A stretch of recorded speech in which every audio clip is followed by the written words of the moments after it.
তো আজকে আমাকে দেখার জন্য ছেলের বাড়ির লোক আসছে। ওই ছেলের বাড়ির লোক এসে গেছে।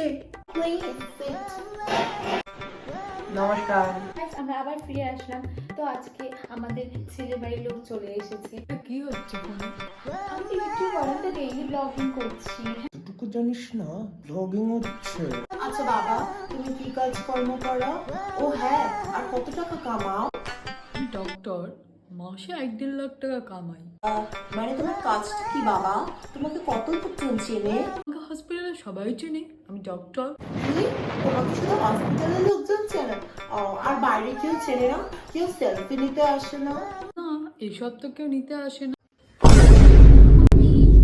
আমি ফেমাস কারোর সাথে বিয়ে করতে চাই, যার এত এত ফলোয়ার। বেটা, আমি তোমার জন্য ভালো কেউ আনবো। এই বেরন। তোকে কতদিন বলছি না, হ্যাঁ পড়াশোনা ইউটিউব চ্যানেল খুলবি না, তাদের পড়বি। চল